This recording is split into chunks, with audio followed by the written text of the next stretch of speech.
Imagining Alexandria by Louis de Bernières. Narrated by Louis de Bernières. Introduction. The poetry of Konstantinos Kavafis, also known as Kavafi, has been my spiritual food for many years now. He was a part of my discovery of the miracle period in modern Greek culture, a time when no other country had as many brilliant poets or popular composers or such creative energy. For me, it began when a waiter in Corfu about 30 years ago told me that the marvellous music I was hearing in all the tavernas was not traditional at all, as I had assumed, but was created by serious composers who were building on the Demotic heritage. This was a time when Greek waiters loved to spend time talking about Greek politics and culture with interested foreigners, and I became familiar with names such as Zahakos, Hagidakis, and Theodorakis. If I was in Athens, and not knowing where else to look, I scoured Monastiraki Market for the tape cassettes. I grew to love the passionate and rich singing of such as Maria Farandouri and Nena Venatsanu. The composers were setting to music the poetry of writers such as Yanis Ritsos and Nikos Gatsos.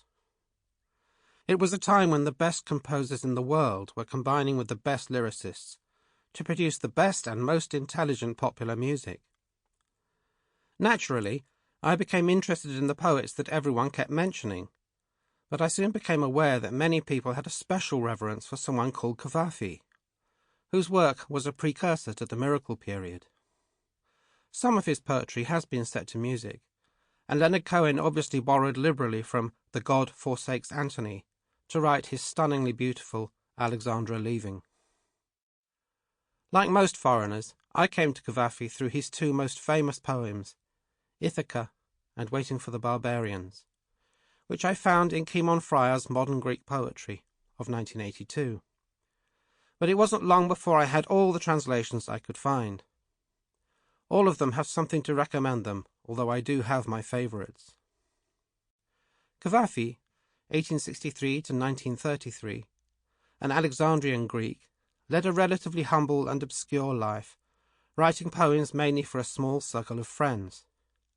It seems he was a perfectionist and kept only a tiny proportion of what he wrote.